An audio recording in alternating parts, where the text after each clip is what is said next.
Hello, I'm Teresa O'Neill, Vice President of Global Strategic Partnerships for Travel Oregon. Travel Oregon is honored to provide space for this important dialogue today.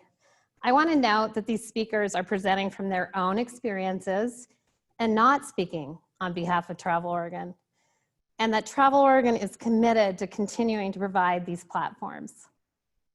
I'm now pleased to introduce you to Michelle Leadham, Principal with Clinton Street Consulting, who will facilitate the session. I had the pleasure of meeting Michelle in 2017 at an Oregon Restaurant and Lodging Association Women in Leadership Forum. And since that time, I'm very grateful that I've had the opportunity to work with her on developing equity and inclusion education for Travel Oregon stakeholders and learn from her many years of experience in this work. Michelle, thank you, and please take it from here. Thank you, Teresa. So just some general overview of how today's going to go. We will move through a short presentation, and I'm Michelle Leadham. And so please, as questions come up about the materials we're showing, put any questions you have in the chat window. We have people screening those, and we will try to get to as many of your questions as possible. We've left plenty of time at the end to get to them. We will not be able to get to all of the questions, but please put as many out there as possible. And then I want to introduce this lovely team I have up here with me today. I am so excited to be here with both of these ladies. Anissa Bohannon, who's to my left. Anissa is a reporter and anchor for the Oregon Central Daily News and has been in Bend since 2016. She moved here not knowing she would be such an inspiration to young women. One of her peers noted, every time I'm out with Anissa, I see one family member approach her at a minimum, stating how much they admire her work. Since her TEDx Bend that talk that I hope everybody saw because it was incredible, she has been invited to speak at schools and camps throughout the state about her experience working in an area not known for its diversity. I saw her TED Talk a few years ago and I knew I had to meet her. And when we had a discussion, we had a long conversation about how when you're doing this work, you don't do it alone, you don't do it on an island. It takes a lot of hands and many folks to the table. And to that end, I asked her, how did you get up there and do this TED Talk? And she said, Mo Carrick, who is to my right. And I said, oh, so Mo asked you to do this talk and you agreed. And she said, oh, no, no, no. Mo asked me several times and then I finally agreed. And I love that story because it reminded me of my relationship with Teresa, who just introduced me. So persistence pays. And to that end, that it takes partnerships. This is Mo Carrick. She is the principal and founder of Momentum, a certified B Corp and consulting firm dedicated to a vision of creating a world that works for everyone. She has a background in Fortune 100 consulting, academic, and institutional learning, believes that business can be a force for good. Mo's contribution to people and organizations have consistently created positive impacts. She has done several TED Talks, the most recent being Rethinking a Woman's Role in Defining Masculinity. Thank you both for joining. All right, so you'll see me doing the thumbs up, and it's because of our new COVID world. We have an interesting setup in the room, so you all can see the screen perfectly. I can't see it really at all, so I have my notes here, and I apologize. I'll be looking down quite a bit. The important thing is that you can see the content. So with that, if you see me doing this, it's because the lovely and talented Kate behind the screen, when I do this, she knows to change the slides. So Kate, wonderful. So what you're seeing here on this slide is our changing demographics. At the bottom is what we are calling the graying in America, or what some have coined the silver tsunami. So if you look at, this is an image from the Bureau of Labor Statistics from 1994 and what they're projecting into the workforce in 2024, 45 plus community went up from 30% to almost half of the workforce, so 45%. Our 44 and under community from 1994, 70% down to 55. That is just tremendous change over a 30-year period. And at the top, it's looking at a view of if our world were 100 people, how many people from that 100-person world would come from each of these areas? And so you see in North and South America, 13 people. And we're feeling this right now because here in Oregon, we are in top 10 for international tourism growth. So a lot of that growth for our education systems, for our tourism industry is coming from beyond those borders, and we're feeling that economic pain right now. And so that some of that verbiage talking about leaders today are called upon to show up differently. What I'm referring to is we talk a lot about emotional intelligence, that EQ, but bringing all those voices to the table really calls on for that CQ, that collective intelligence at the table. All right, so this slide, again, this is reinforcing the graying and the browning of what's happening in America. You see in our group at the bottom there, the baby boomer generation was 82% white. We've got the Gen Z now, how much that has gone down, almost 30 percentage points. And if we look at folks that are under 15 years old in this country, that demographic has already completely shifted to where whites are the minority. And that second bit there, the common age for each group, 58 for white people. So I don't know about you, but I don't know many 58-year-olds having babies. So when we look at the changes going on in America and you look down at the different common ages for each of those demographics, just huge, huge shifts coming.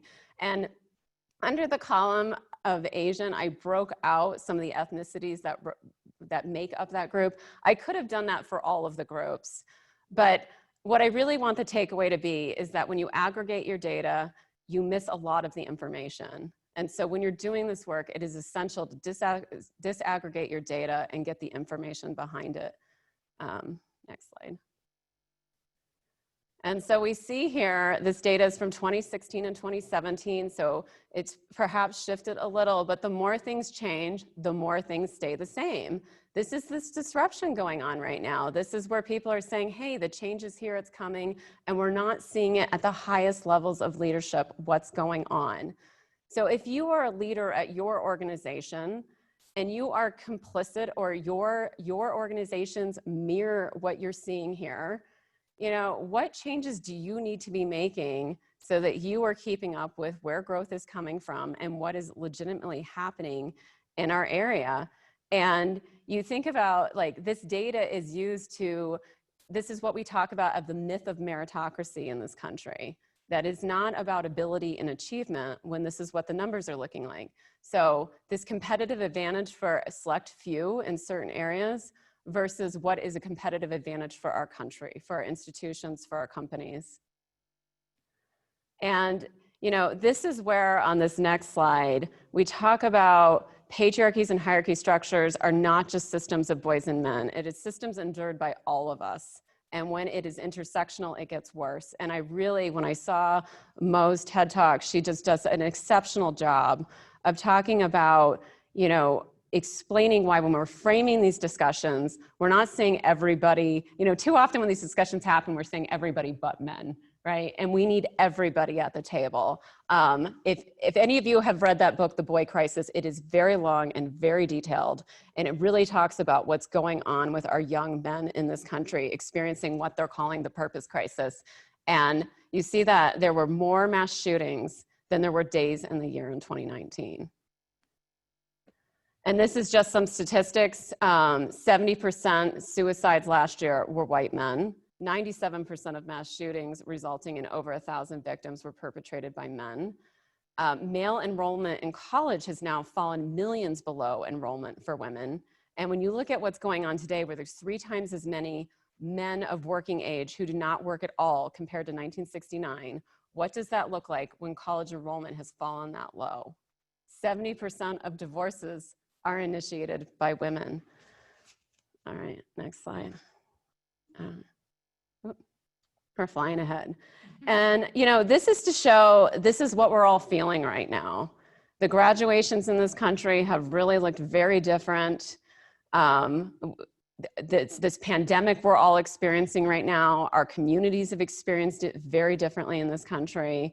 And just such a powerful image there of George Floyd with the image of all the people before him who have been a victim of these heinous crimes. And, you know, I think it's easy to get caught up in what's going on now and forget that this is a legacy in this country. So I took a headline from last year, next slide, And we may remember this, right? So this is what I will borrow from Tim Weiss, who said, this is the myth of meritocracy we keep talking about.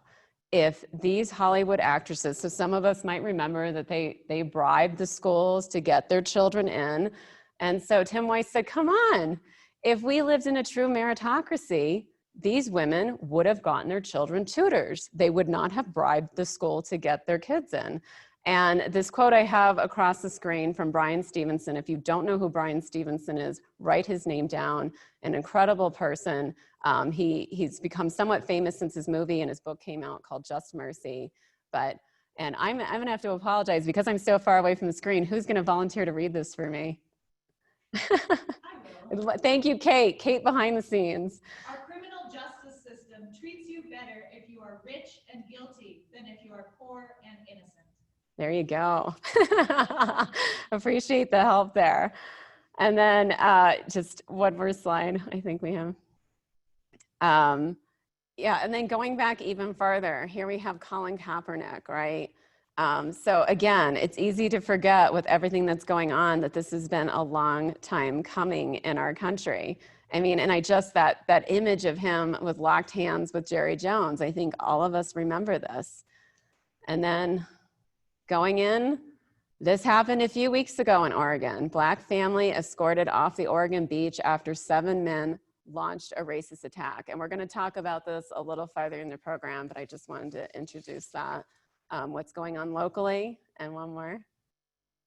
And so I wanted to include this as a perfect segue to start talking to these wonderful people with me today. You don't make progress by standing on the sidelines. You make progress by implementing ideas. So these two ladies I'm with today are not standing on the sidelines. They're here introducing ideas. And Mo, I hope to ask you first. You are on the TED board locally in Bend, and you wanted Bend represented more broadly than what you had experienced when you came in. I wonder what was the challenge in that, and have you arrived? Are you now representing Bend more broadly? And when you got there, why did you feel it wasn't being represented broadly? Well, heck no, around representation for TED and for our local TED. And when I came in as the lead organizer, which is kind of the role that gets to have a role in picking who's on stage, I had been in the audience, prior, and I had been to a big stage TED event, which was the TED Women event in 2015, and was really struck with the diversity on that stage across all dimensions of difference. So race and gender and age and ableism and heteronormativity and all, many of the main differences that we've bumped up against. And in our own TED experiences, we had some small diversity on stage historically, but really not much. And our TED event had kind of evolved to being more kind of prone to bringing kind of famous or interesting outsiders to our community, rather than leveraging our insiders. And one of the things I learned through my involvement as an organizer was that TED's kind of mission with the TEDx events, which is what we have locally, has really been to elevate local voices in order to give access to them to come to the big stage, what they call the big stage, right? TED Women or the main TED event. And so that was a reframe in the team. And it wasn't just me, the team and I really looked at that and said, yeah, we have some really amazing, incredible voices here, right here in our community, not just Bend, but in the overall Central Oregon world. And how do we leverage those voices? And then as we started to think about that and recruit more candidates to apply to speak on stage, we really wanted as well to target in particular racial and ethnic minorities. We've made progress. Anissa was a powerful speaker. We've had Mosley Woda on stage a couple of times. We brought Rachel Cargill in last year. We've had other Black speakers, but we aren't there yet. We have also made some missteps. We have not done as good a job as we need to around audiences like hearing impaired. We got a lot of feedback about that last year that we're really working to make change on. We don't have the Latinx population well represented. We haven't done a good job with ableism. There's a trans, heteronormativity. There's a variety of places where I think we still have in the TEDx world here locally a tremendous opportunity to diversify and make there be more powerful voices coming from our stage, from our local talent. And I think when we do that, of course, it's better for everyone. it's not just better for the people that are having the opportunity on stage, it's better for the audience, it's more interesting, it's more engaging, it's more powerful, and it's better for the community at large, and then for the world who gets to see these voices come forward to the TED venue. Yeah. So yes, we've made progress. Yes, we got a ways to go. And then of course, this year with COVID, no TEDx Bend event. And, we're hoping for 2021, but we'll see. Yeah, yeah. Anissa, anyone who's cyberstalked you even a little bit knows that you are accustomed to being a stranger in a strange land. Yeah. And you jump into things that other people would just want to stay out of. So you have this superpower that way. And so I just would love for you to talk a little bit about, and what I mean, if you cyberstalked Anissa, you know that she took a job in Korea before she moved here. And just talking about a little about what is it like to be underrepresented in a strange land, a place that is not home, Korea, and underrepresented here in Bend that is your home. So I think it's two completely different worlds. At least when I was moving to South Korea, I was very aware it was going to be a very homogenous society, very, very little diversity in that way. And so it was expected. Difficult, yes, of course. I mean, the list of my experiences being, the only Black person in the town where I lived, go on and on and on. The time the taxi driver tried to rub the black off my skin, the little girl who thought I was from Jamaica for whatever reason, people who didn't expect me to be from America, children mostly. The only example that we would have for them, because I was Black, I couldn't be from America. Just like in Mean Girls, when we were like, but you're white, how are you from Africa? It was the same thing. And the only example we really had was like, well, Obama. They were like, oh, I didn't think about that. But here in Bend, it was different because I knew that, again, it wasn't a very diverse community, but what I wasn't expecting when I first moved here was just kind of the lack of resources for minority groups, specifically for Black people. I didn't really know who to reach out to. I didn't know if there was someone that I could just sit down and talk to, and I very facetiously said, there's only 5 of us in Bend, but it really felt like one a lot of times, and so it was a lonely feeling that, I felt like I was, alone in a room full of people. Now, to be fair, things have changed. We have, I feel like the minority community has really come together, especially in recent weeks with everything going on. And that is really wonderful to see, especially for people who might just be moving here or have even lived here for 10, 15 years are finally excited to have that broader community available to them. So in conclusion, you can tell she's on the news, right? So in conclusion, ladies and gentlemen, South Korea, obviously very different situation because it was more curiosity, more who are you, more, what's going on here, a lot less resources and more, tell me what I can do because you're Black. A lot of that. Right. So just very different. And as they say in Just There's Truth, I laughed during your talk when you say that you got some slack for saying there were 5 people in Bend, and there were comments like, I know 12, even 13 people. Oh, it was wonderful. Yeah. The outrage was really surprising. I thought to myself, of everything that I'm talking about, that was the thing that people were very angry about. But you're right. Oh, well, I know 2 people. How dare you say 5? You make 3. And it was like, but I think you're missing. I think it went way over your head. Yeah. I think you missed the point here. Missed the point completely. Yes. These are not things we are proud of coming from, Oregon always hits headlines, or Portland always hits headlines for being the whitest city. So to have these kind of numbers and still get that is just, there's a lot of work to do. This is really for both of you. So whoever wants to volunteer to do first. So we've seen the statistics, not just today, we keep seeing the statistics over and over again that give us insight on the magnitude of the problem. And I know for many folks, it can just be absolutely overwhelming. So we know the problem and we know we're headed for trouble without disruption. And I will say we had prepared this in November.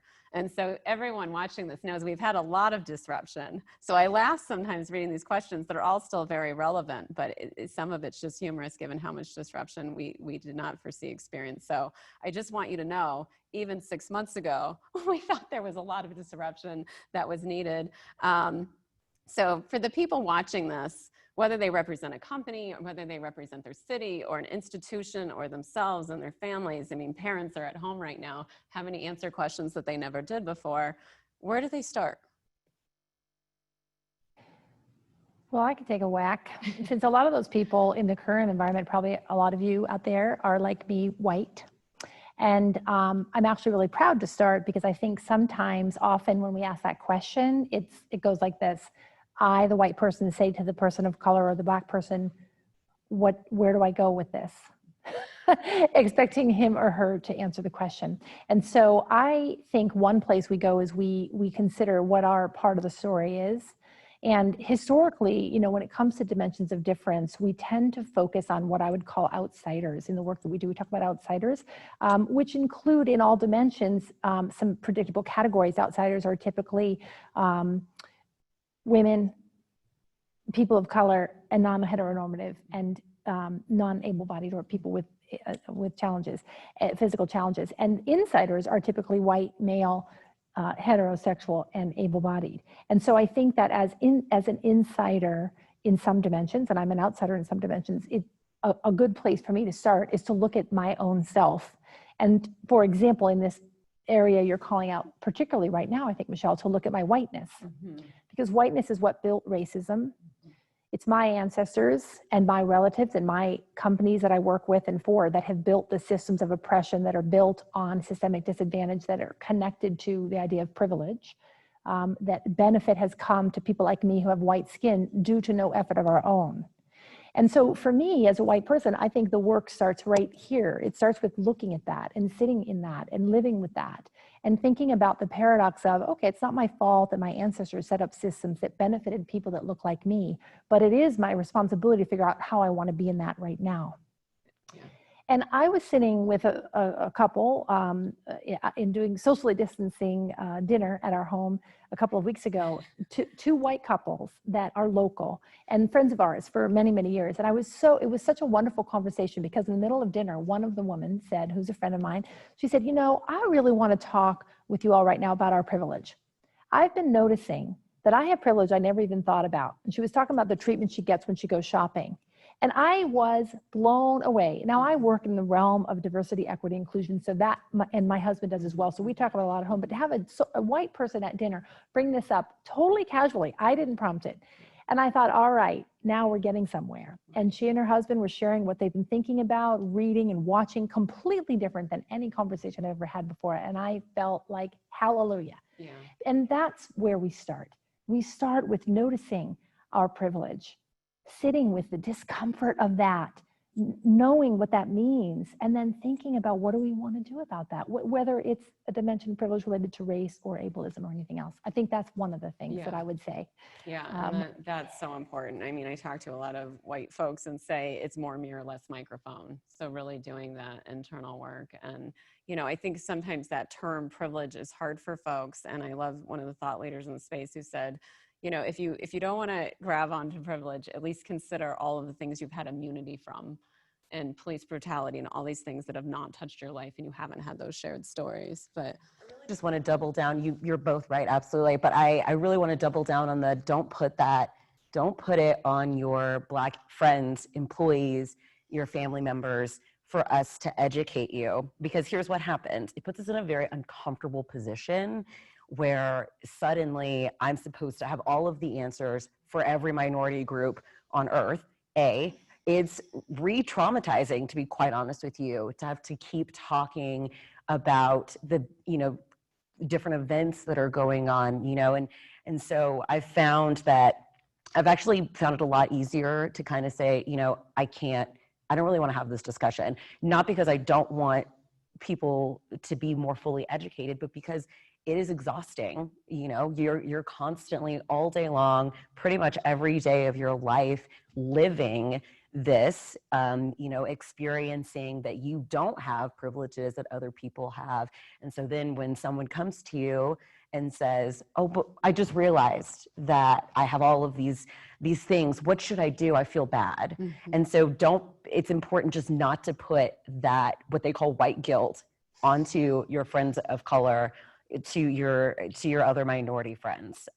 So I would start there with a quick Google search at this point, because it's certainly not the first time someone's asked, and it won't be the last. What do we do now? Where do I even begin?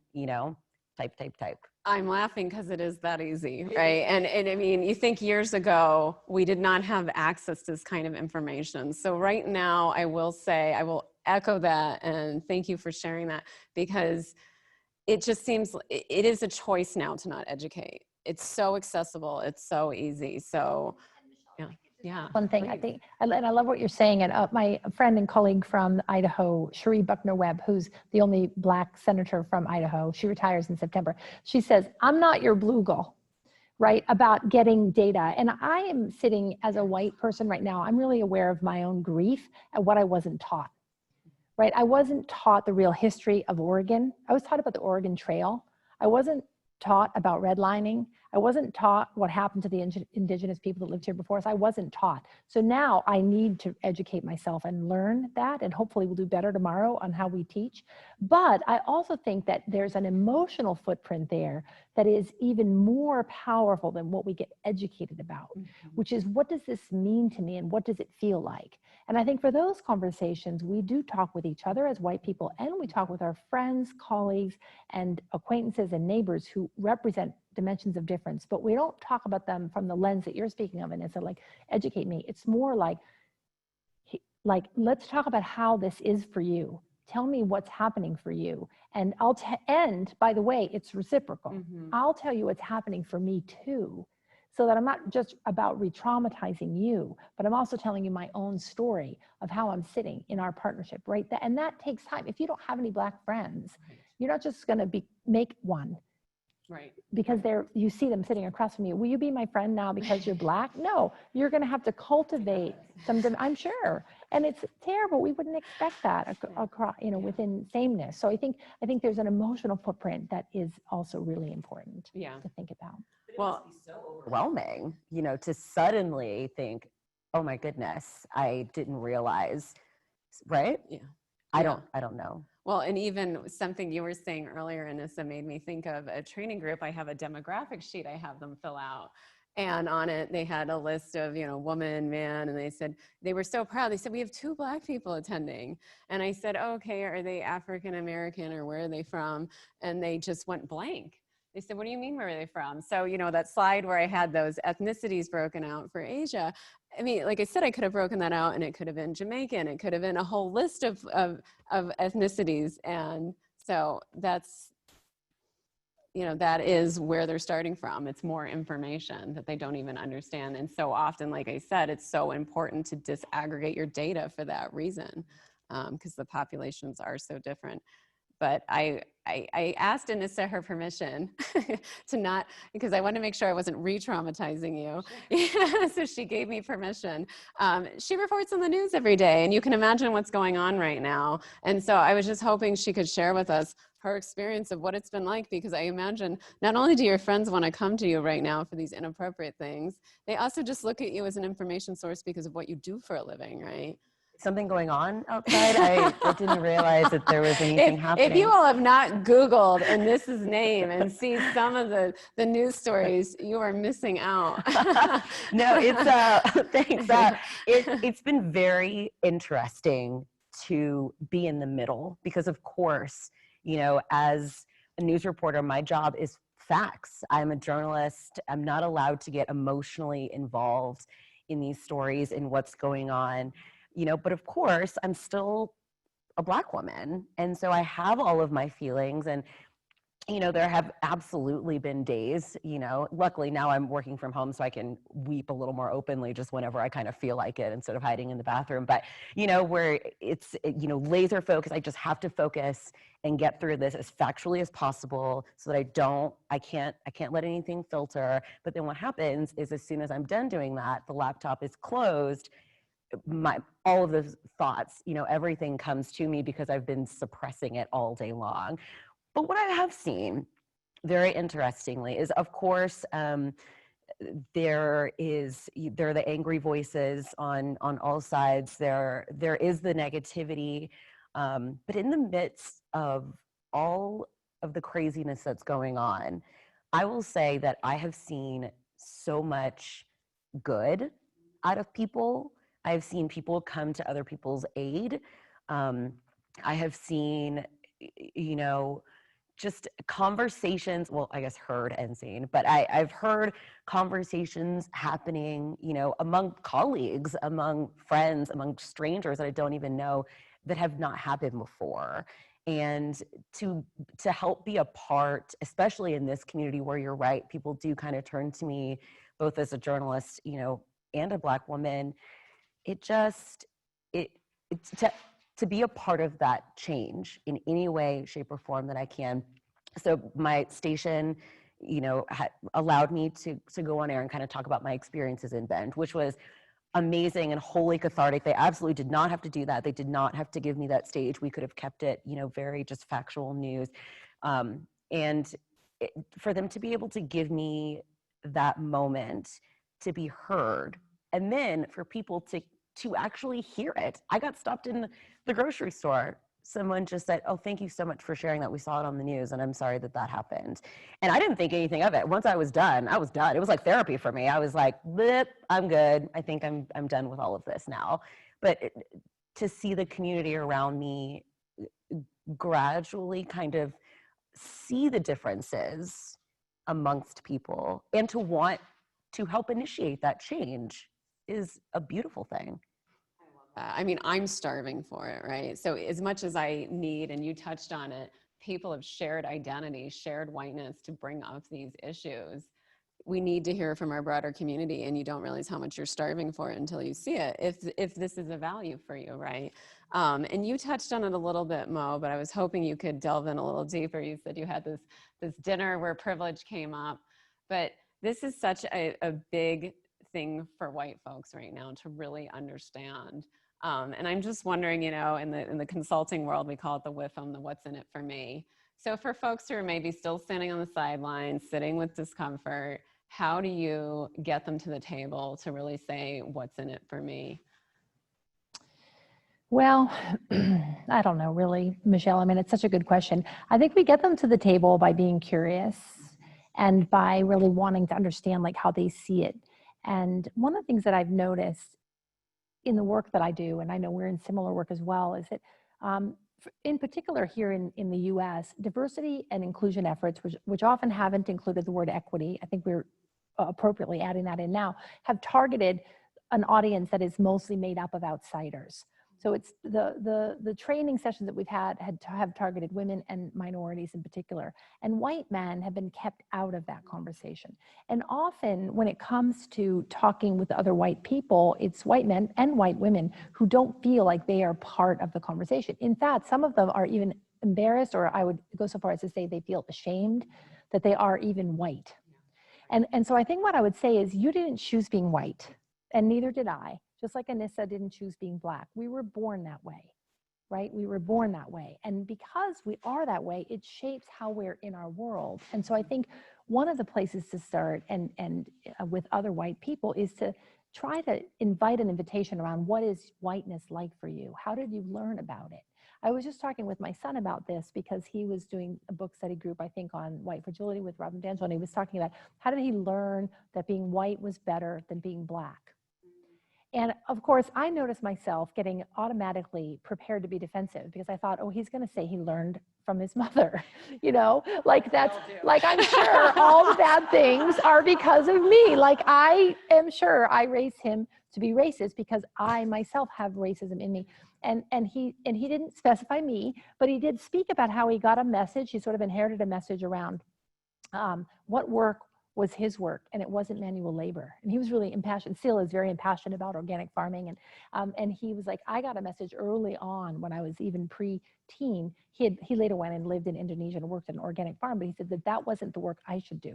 Well, that's a very subtle message around, is it because I'm white that work was too dirty for me? So right there is a really interesting introspection around, that is racism impacting me and my own embedded racism. And as a result, he felt kind of guilty for pursuing a college degree when he wanted to be a farmer. What's interesting about that one is my father had the same message. My father wanted desperately to be a farmer. He grew up in Fresno, California, and in his family, he was supposed to be a doctor. And so he wasn't a farmer. He ended up becoming an architect. But I noticed that, like, the epigenetics of that process. But I think we have to talk about, we have to start with self. Who am I in my world? And also notice and manage the defensiveness, because where I notice conversations degrading with white people right now is into the political sphere and the black and white bifurcation of an either or mentality.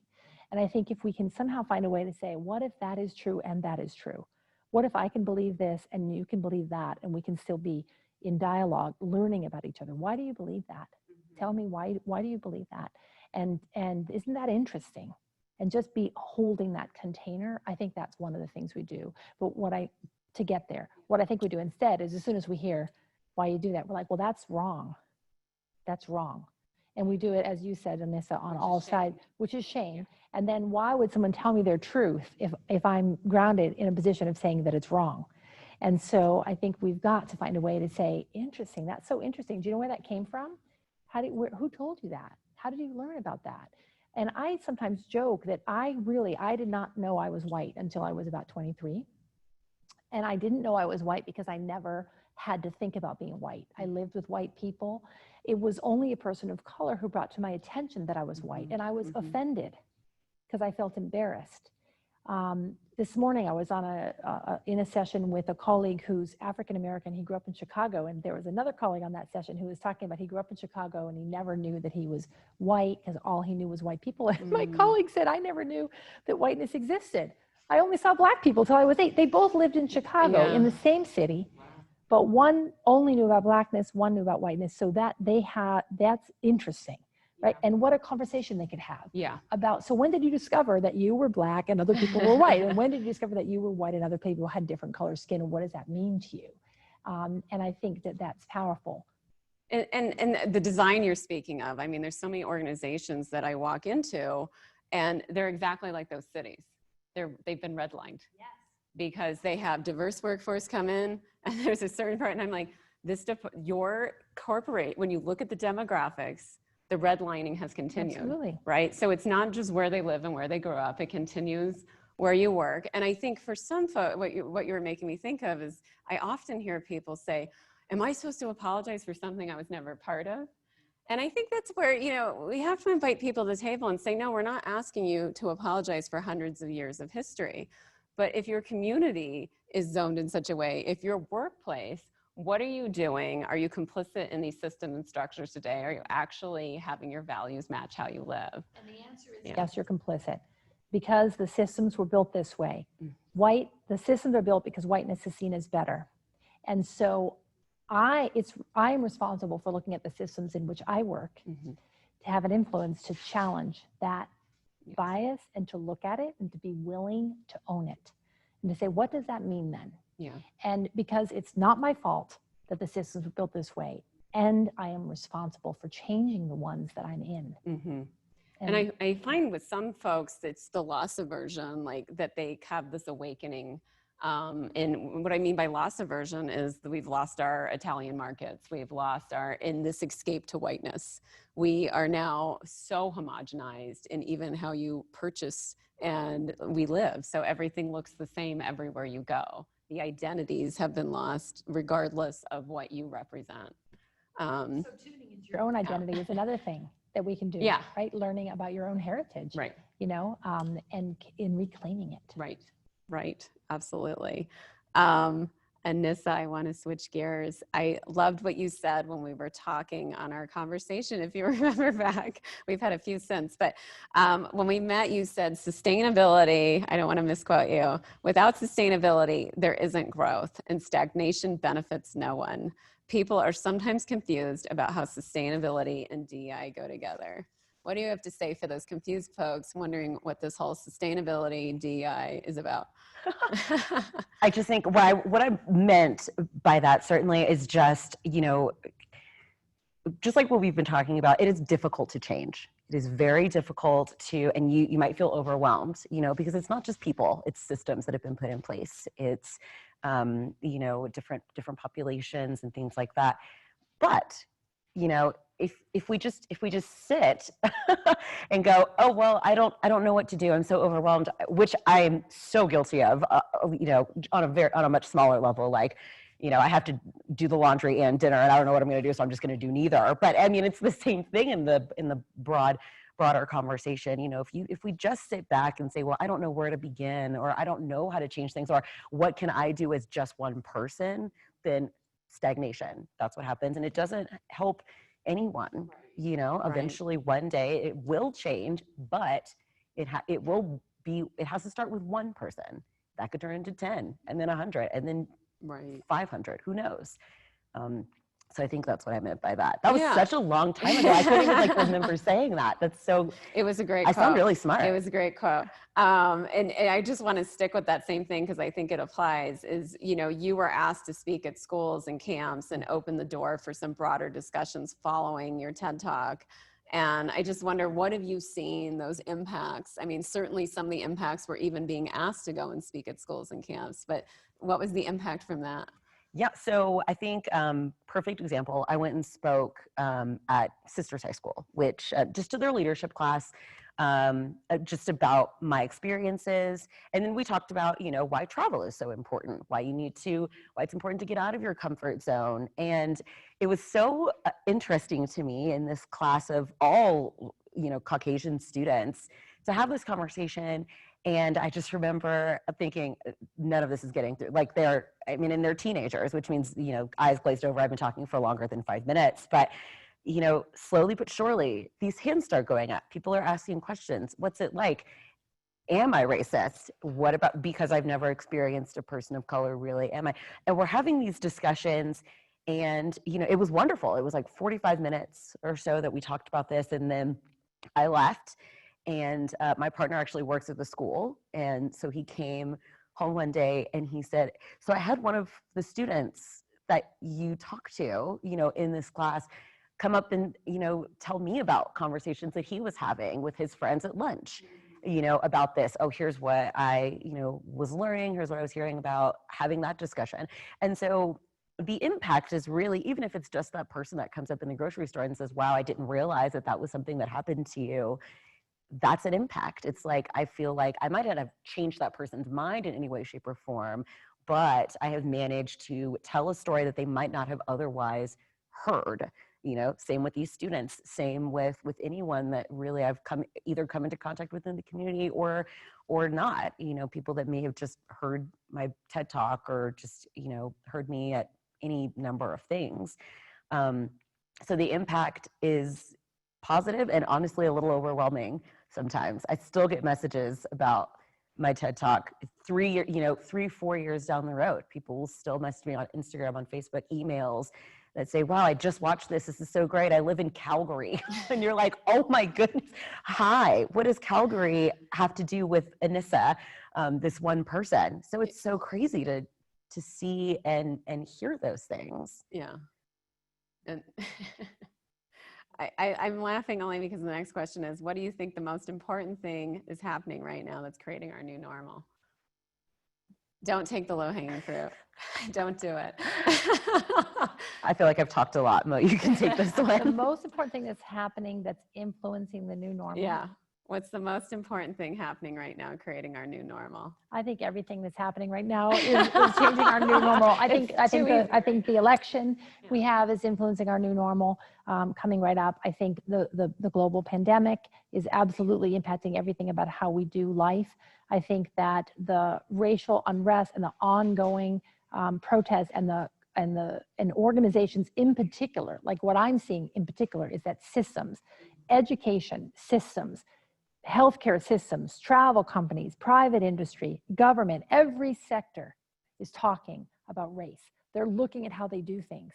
And that also elevates other dimensions of difference. They're also coming up with heteronormativity. They're looking at ableism, and they're really looking at it and wanting to do better. And so for me, that is going to change our world. But here's the caveat for me. We sometimes use this expression, which I heard from someone, I don't really know where it came from. So if I wish I knew if someone knows where this came from. It's the expression of 12 miles in, 12 miles out, which is, like for me as a former wilderness guide, right? You don't go in 12 miles and then instantly get teleported out. It took us a long time to have these systems built the way they are, and it's going to take us time to continue to unpack them and change them. And we have an opportunity every day to change the conversation, and over time and with sustainable pressure that has no way to go but to change the systems, which changes equity. Yeah. Change. Is absolutely, because before, we could hear about these things on the news and then it goes away. I'm done thinking about it. But now, Ahmaud Arbery happened months ago, but social media brought it back, and just this message of, no, let's keep talking about this. Don't forget that this is happening. That's happening all over social media, I think, is also really, as with social media, changes everything. But I think it's really absolutely helping to continue pushing these conversations and make sure that we don't fall back into what we had been doing, because it clearly wasn't working.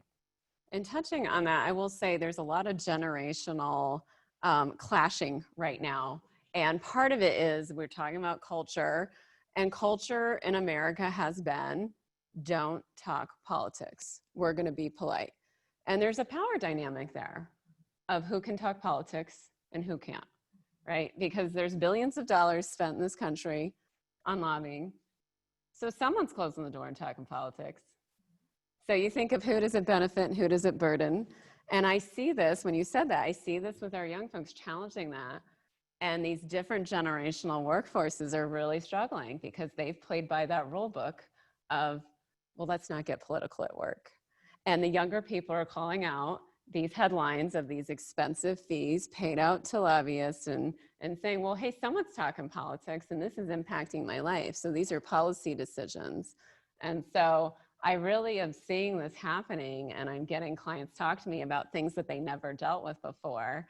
And they're having to revisit, just kind of slapping that phrase on it of we don't talk politics, which is an American ideal, right? And really being challenged right now with a lot of our ideals. Well, you're right. And I think it's interesting because from my point of view, we know, and we have known for a long time, who is benefiting and who is being burdened. We know that. It's very clear who is benefiting from the systems of oppression and who is burdening. And we are talking about it in ways that are much more vibrant and enlivened than ever before. And I think the generations combined with the social media is really powerful. My daughter is living in Portland. She's 19. She's been protesting often. And I knew what was happening over there for three weeks ago. And it's now just hitting the news around what's really happening. But that precedent of social media.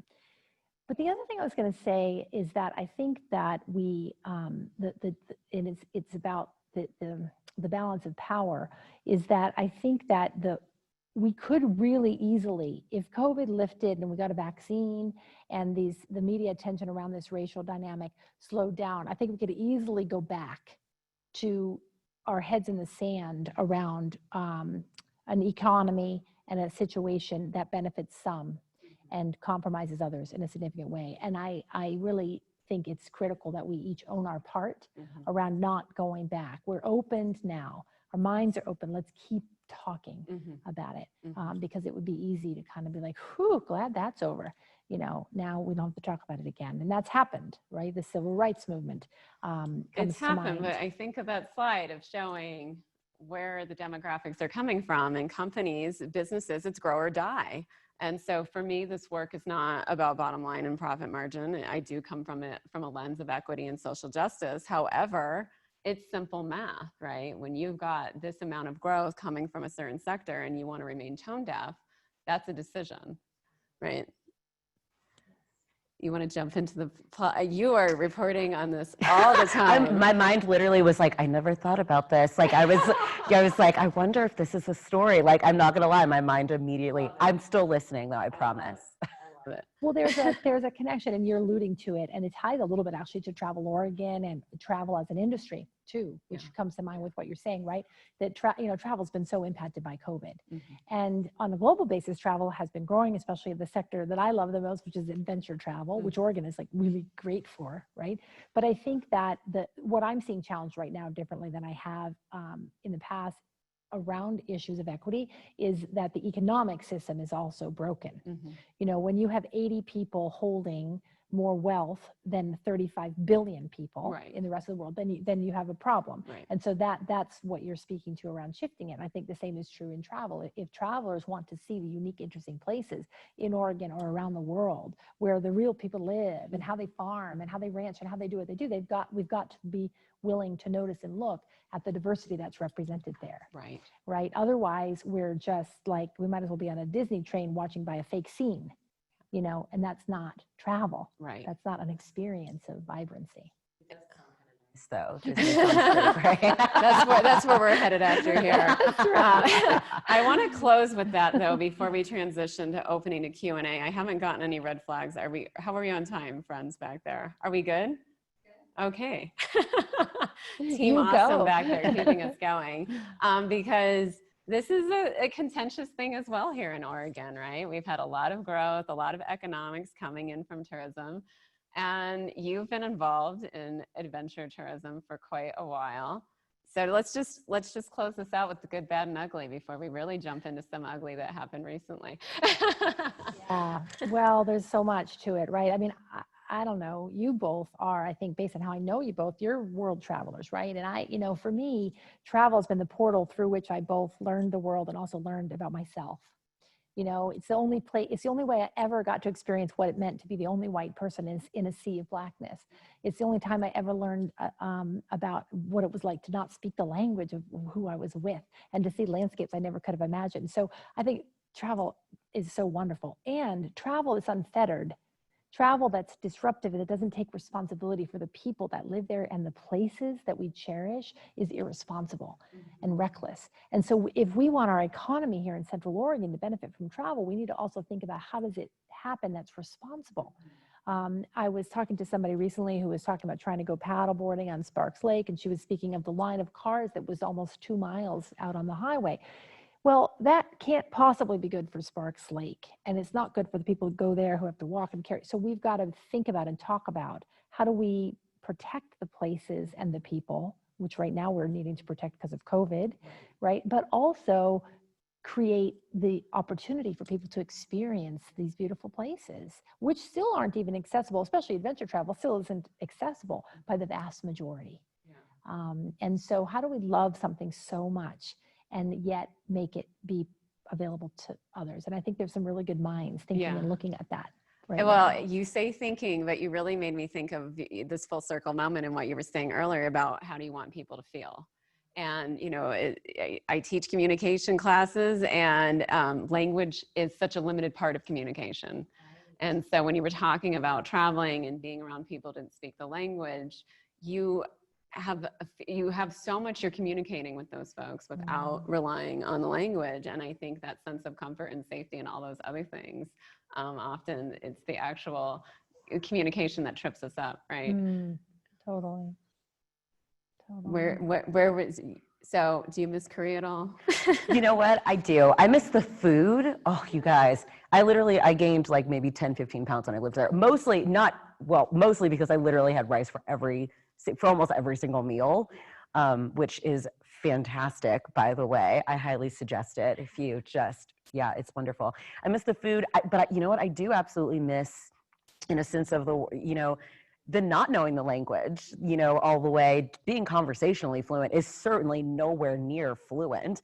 You know, just the, I don't know what's being said, the kind of thrill of trying to communicate with someone who knows very little English, you know, very little Korean, and just kind of making your way through this world that isn't yours. It's not something, you know, that I grew up with, obviously.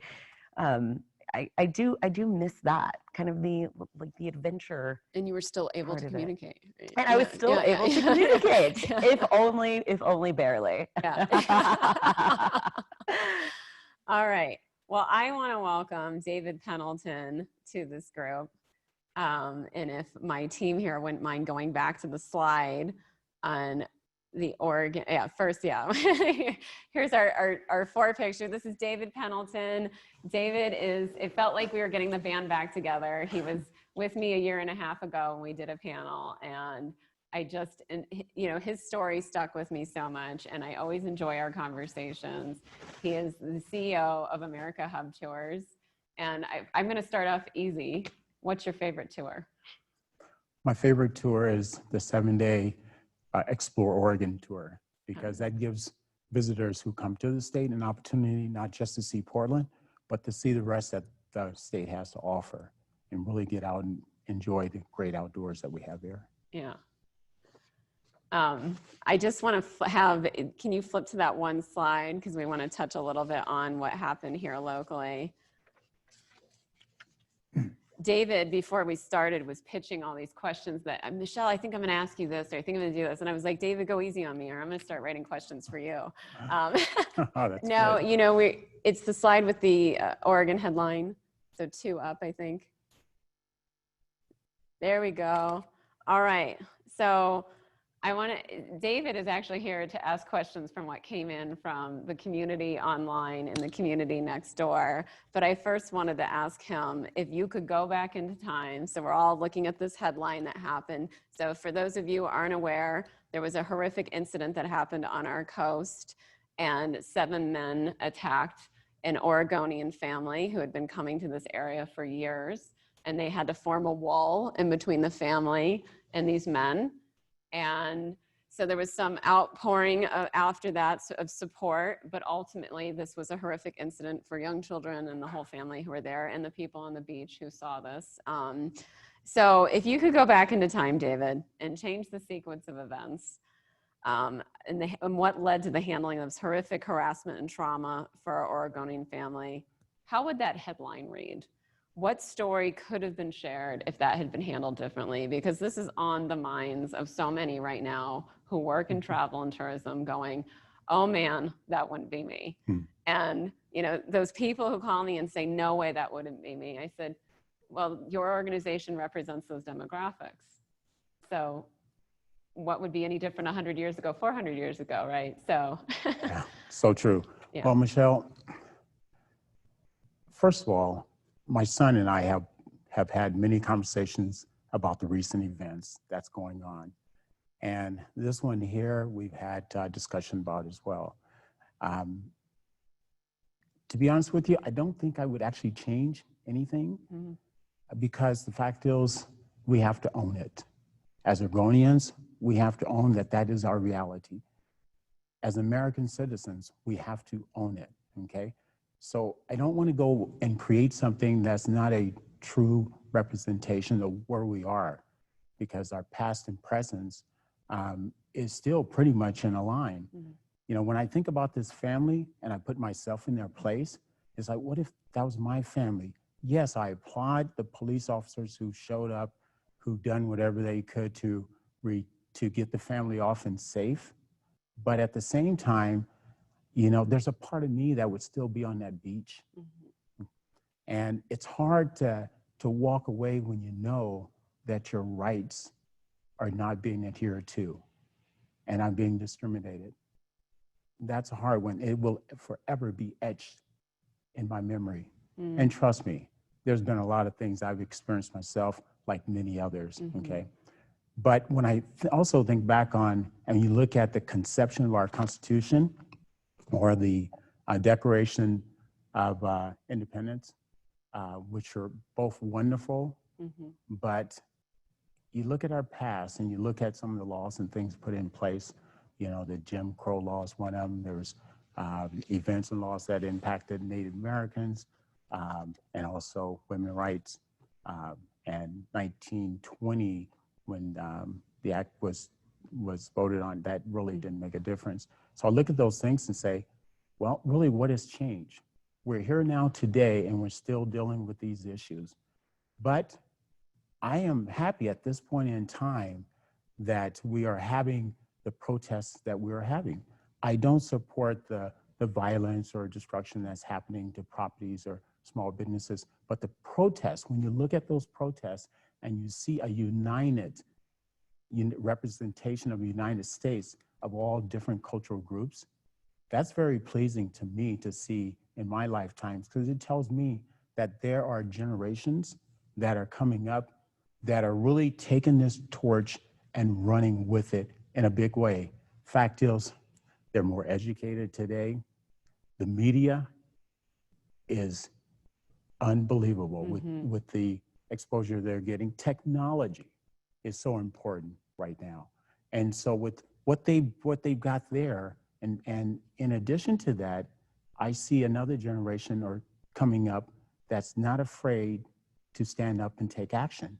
And I think in the past, we did a lot of talking.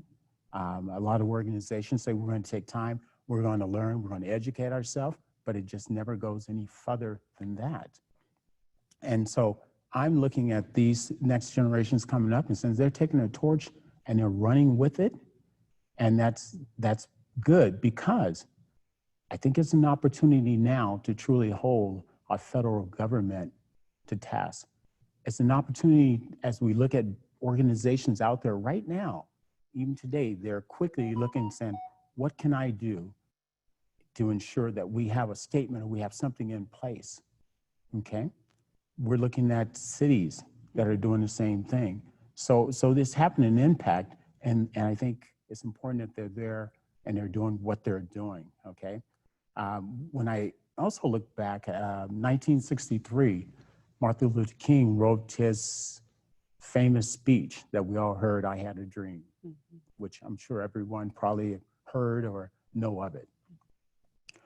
Within that speech, there was one very important part that I took away, is that we all must walk together in a speech, and that's important. So when I look at the protesters today and how united they are, it tells me we've got the right mix to take some action. And so in the future, at some point, if I was going to rewrite that, it would simply say that, you know, welcome to Oregon or welcome to the United States. And it would be our truth. We can own that because we've done the work. We're not there.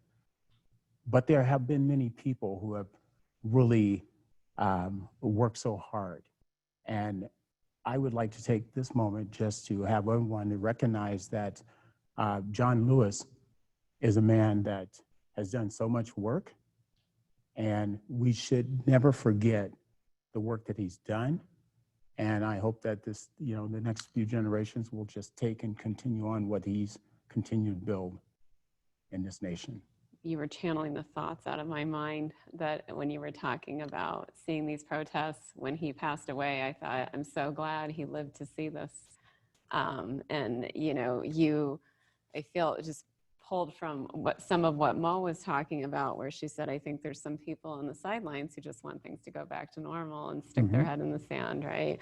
And so I'm just curious, when you say that's our history, welcome to Oregon, what about those folks probably watching right now who think these are isolated incidents? I'm going to stick my head in the sand. This is going to go away. And, you know, when I hear that, I often say to groups, it feels isolated because people are afraid to talk about it. So it's isolated in the fact when the voices rise. It's not isolated in the experience. But there's nothing more powerful than people saying that these experiences are not isolated, right? Well, that's so true. And then when you look at this, fact is, I think of those 7 men and what they were charged for. I still struggle because there's a hate crime law that was put in place which maybe I need to take the time and go back and review it a little myself. I know the state of Oregon had also put the bias into place, and I need to review that as well, because I struggle that was not something that they should have been charged with, okay? But I'm sure that that's a lot of research has been done by our law enforcement and, you know, city of Lincoln City, what have you. But it's one that I think we need to go back and review a little, because if steps are going to be taken, we can't take shortcuts. It has to be well thought out and done the right way through our system from a federal government on down. And I struggle with that when I look at the hate crime and say, why does this not apply? Something, Oh, please. something you just provoked that makes me think about this, and I don't know the details of that incident. It sounds really tough. Mm-hmm. But one of the things that I heard Ibram Kendi, who some of you may know, another researcher and lecturer in the realm of race, speak about was that racism affects white people too. And I think about those 7 men who I'm assuming were white. Is that accurate? They were white, perpetrating a crime. And I wonder, what story did they inherit? What beliefs were they taught when they were little boys, little children, that is driving them to operate from a value set that says that that's okay? Because when we think about disrupting systems, and I'm speaking a lot to the white women out there who are raising the children, this is where we have a responsibility around really helping understand the impact of our children, our young boys and young girls, around how they view themselves in the world. And Ibram Kendi talks about how back in the time of slavery, how this is where the intersectionality for me of class and race come to play, because the slave owners also taught the white poor people on their land that the reason they were suffering from hunger and destitution was because of the black slaves.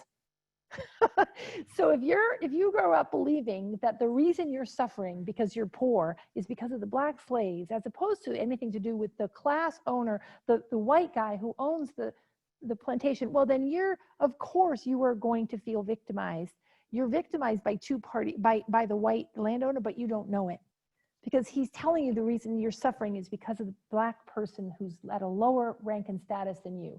So we have to look at classism too, and we have to look at the values that we teach our children around what matters. And I say that like with some passion, because I am a mother. I agree. And I see my own children suffering, and I find myself curious about those men, as egregious as that crime was. I wonder what they believed, and I wonder how they came to believe that, and what is the undoing of that story.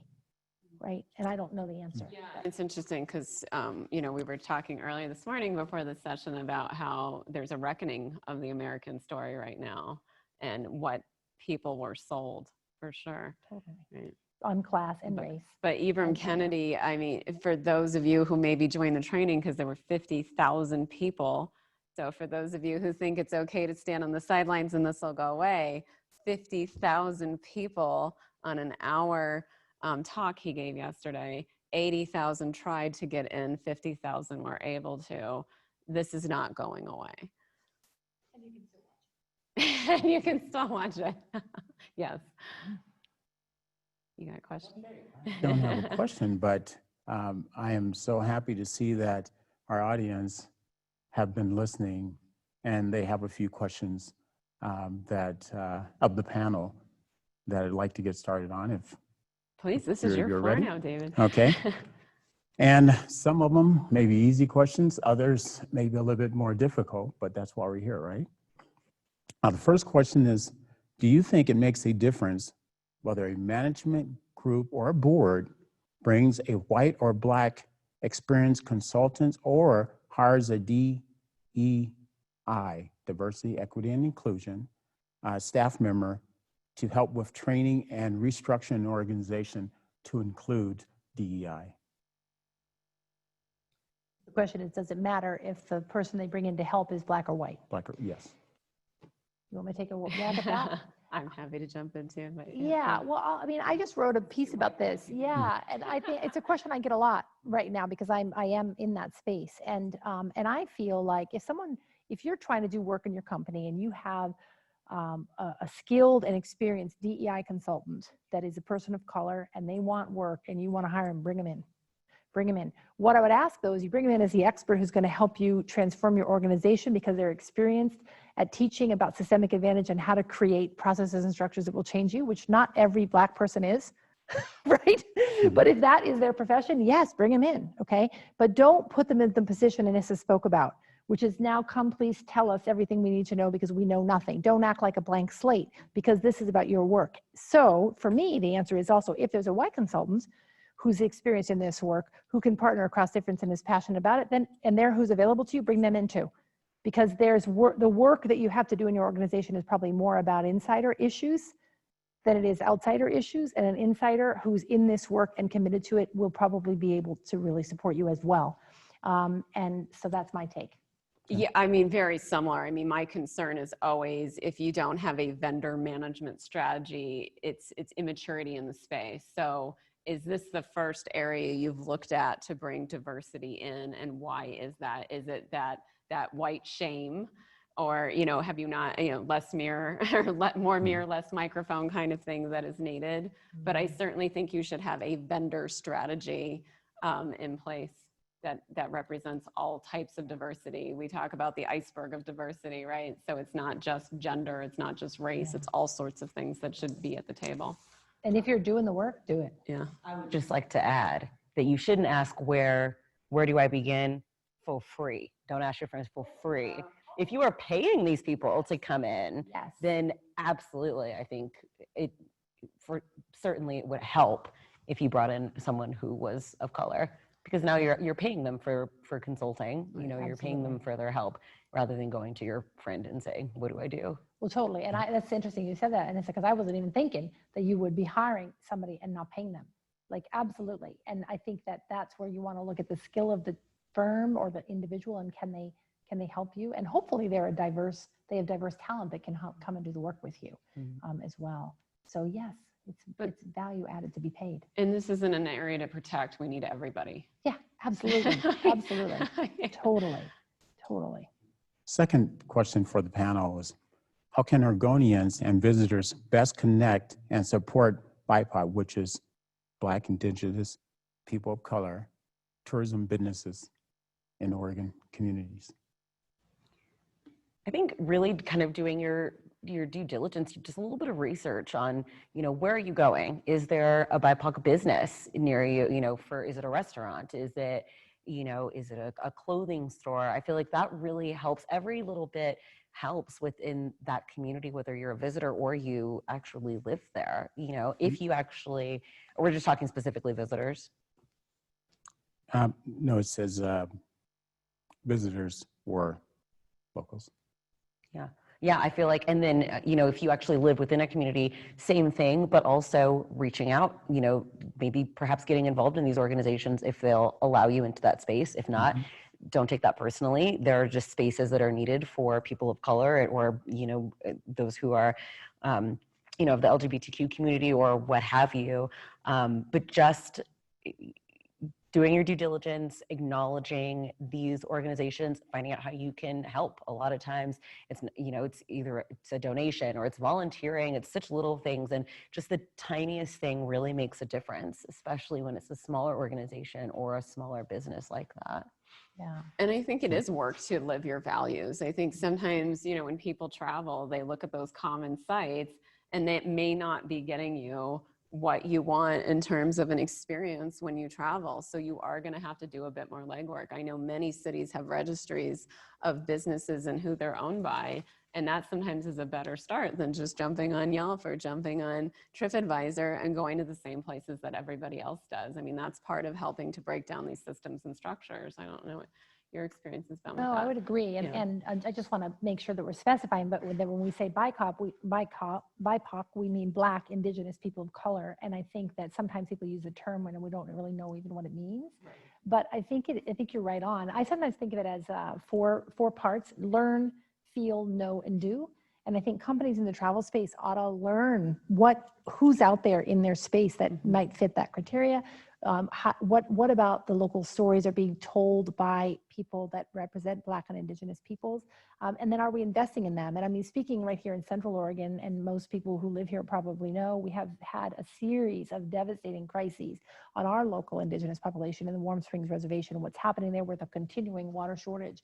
And any travel company that's operating in this space ought to know about that reservation, the art that they create, the ceremonies that they have that visitors are invited to, and the health of them, so that when they're making an investment by bringing travelers here, they're putting their money down there. And can I circle back for 1 second to your other question? Because I had an idea, which is that this is about hiring a white or a Black person of color consultant. I am a partner with a firm who's based in Portland, Oregon, founded by my friends Bill Proudman and Michael Welp. Michael Welp was also a TEDxBen speaker. If you haven't seen his speech, it's good. The name of their firm is White Men as Full Diversity Partners. They have a mixed race group of consultants, but they're really specializing in targeting white men as becoming part of the inclusion conversation. And I think that's one of the dangers of only hiring, to your point, consultants to help you who are Black or people of color, is because the people that actually need to change are the insiders that hold the keys to the kingdom. And sometimes those people respond better. White guys respond better to white guys. They do. That's just how it is. I hope that's not the case forever, but yeah, it is, and they can there. And also, there's something to be said for looking at whiteness with other white men to do that work personally. So I think that's an invitation. And not recreate trauma. Totally, I mean, but absolutely. I do take to heart what you shared, Anissa, because I hear that all the time about the free ask, right? Yeah. And I always, I mean, if I'm in the session, I do flip it around and I say, what's the white man perspective on this? Yeah. Did you feel like you were changing the world for every white man out there when you graduated college? Because I think sometimes they don't realize how they're framing the question and making it feel so isolated. Or when you walk into a room, I mean, people kind of pick on me because I've now gotten to be a bit more of a stickler about saying guys. You know, I said I wouldn't walk into a room full of men and say, hey, gals. And so just trying to really be clear and specific on language. And so when you said BIPOC and what that means, people often say to me, do you say African American? Do you say Black? Do I say BIPOC? I'm like, just like you should ask me whether I want to be called European American or German or Finnish or whatever label, ask. You know, Yes. so I'd love, you're nodding along. So, I agree. No, yeah. I do. I agree. Asking, I don't know. I feel like Black is just. I'm more comfortable with that specifically with just Black. But you're right. For other people, maybe they don't feel that way necessarily. So I feel like, but it goes back to that uncomfortability aspect, right? Like you don't want to bring up something that's gonna where it's like, oh well, you know, they don't want to be uncomfortable. They don't want to make you uncomfortable, which is fine. But you know, it is a conversation that certainly should be had at some point. Yeah. Whiteness and white men, for example, it also creates the same kind of squirminess. And I think one of the examples for me of the privilege of the insider is that we don't have to, is that we get to think of ourselves as an individual. So I get to think of myself as Mo Carrick, not a white woman, when it's very obvious to someone who's not a white woman, but I'm a white woman, right? It's a privilege of being an insider. And so I think it's very powerful to kind of bring that forward. Anyway, I didn't want to slow you down. Thanks for circling back. No, good. I know we're limited brave, on David. time, You've so been I'm going to brave. move on to the next question here. Next question. What resources are available if I want to start community conversations about race or within my business with my employees? What steps can I take?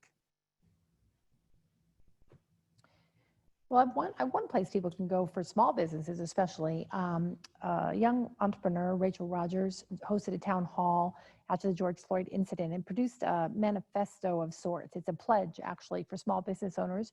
You can find it at, I'll have to maybe in the notes, well, I'll send the link because it's not coming to me right away, but it's basically a pledge that you sign and committing to a certain set of language that your firm puts forward as their commitment to inclusion, particularly to anti-racism.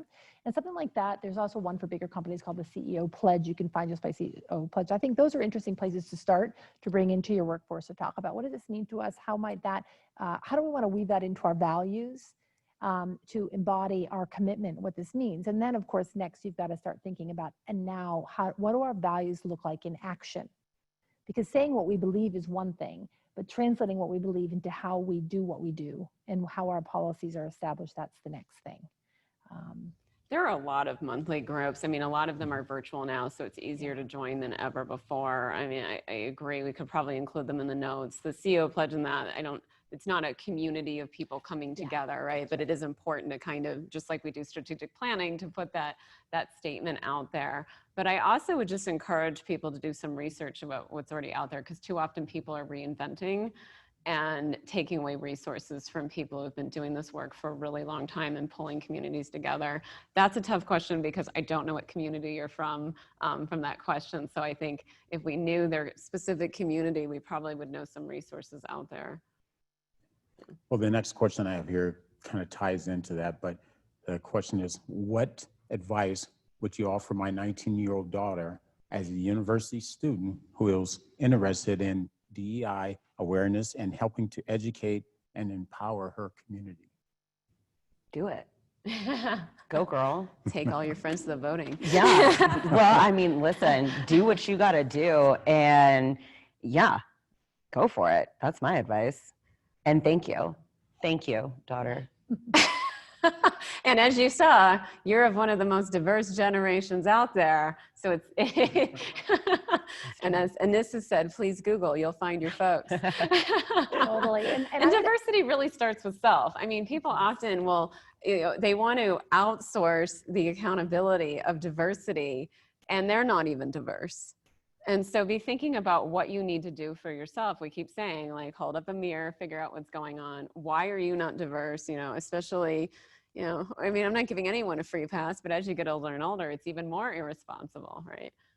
And I would add to that question that I love hearing a young person who wants to enter the field, because I think we do need more practitioners in the field, because it's a field of study that's still somewhat new, and we've been doing diversity and inclusion training for 30 years, and it hasn't had the impact we need. So we've got to do it differently. And there's a beautiful article in the New York Times this week about that very fact. And so I would say to that young person, do your work, and some potential fields you could study would include organizational development, facilitation, leadership. In order to do the work of diversity and inclusion, you need to really be able to facilitate group process without being judgmental. You need to be able to listen. You need to have a courage practice of vulnerability so that you can be in your own story around that work. And there are fields of practice and areas of study that will help her find that out. And I certainly would recommend finding a DEI consultant in her university or in her town and doing some informational interviewing. How do you get here? How do you learn what to do, and getting some mentoring in that way? Good advice. Yeah. Okay. Our next question. I'm very interested in hearing your perspective on white males who feel unprivileged. I work for a nonprofit that serves veterans, and I have heard from several of them that they don't feel privileged. They don't come from rich families. They experience difficulties, including trauma from the military service and more. So what I would say to that, because I get this a lot from different people, privilege does not mean that your life is not difficult. It means that your race did not play any part in those difficulties that you have gone through. So I feel like when we have that conversation, when people say, oh, I'm not privileged because my life was hard too. Well, of course, that's unfortunate. And of course, we don't want your life to be hard. But there are other people out there who also had a hard life because they were Black, because they were brown, because they were, LGBTQ, any number of things. So that argument is moot to me almost, because you did experience things that I will never be able to experience, whether or not you are poor, or, feel like you have suffered. Of course, those things are all true. No one is saying that that is not difficult for you. What we are saying is that you will still be able to do things that I will never be able to do, say things that I will never be able to say or experience. And then even, this is where I'm not, data is important because we need to be grounded in facts and reality. And I would say, you know, for me doing my own work, and I have started this journey a while ago, I've been pushing hard on my university. And if they're watching, they know this. And I know one of the schools I work with is on. And, you know, when you start asking schools, and I think this transparency push is coming, what is the application versus acceptance rate? What is the acceptance criteria? You know, how was that system structured? Because I know even, you know, I went to school in Georgia and it is very diverse there. And if you look at the acceptance rates versus the application rates, it doesn't add up. And so touching on what you said, you know, that race is a factor. So if you look at the acceptance rates for most universities or even those veterans, you know, where you could go to school with being that paid was very limited. Yeah, agreed. And I would add another lens, like my point of view to that question, I think is similar to your guys, but I'll just add another layer, which is that what I know in my bones is that connection starts with empathy. So the first thing I would say to that veteran is probably thank you for your service. And it sounds hard, right? And I might also say, tell me more, right? Tell me more of your story. Because when I do that and I'm in empathy, then that person feels seen. The second step of empathy is really staying out of judgment, right? So I would be wanting to say to that person, I'm not going to judge them as being racist because they were trained by the system. And then I might also ask them to consider, what if your whiteness did mean you influenced the world differently? What if that were true? What would that mean? What if you didn't make it in as a captain to the Army because you were more talented than the black man next to you, but because of the color of your skin? What if that was true? Just sit with that for a minute, right? What would that be like? And to try to invite a conversation there. Because I think when we skip over empathy for someone who's trying to tell us their story, then we are never going to get to the ownership of privilege. Yeah. We have one more question. So David, pick your best. Okay. I just want, that is so important, what Mo just said. So I just want to echo that. When you find yourself in a tough situation, so this is just key to negotiation, difficult conversations, listen more than you've ever listened before and get curious. No, I'd agree with you very much. You know, listening is so important. And even myself, I am working so hard to try and listen more to people around me, whether it's work-related or family, because that's where we have the opportunity to truly learn and really have an impact. The last question that I have for the panel here is, what clues or signals can we project to make a diverse spectrum of visitors feel instantly welcome and respected?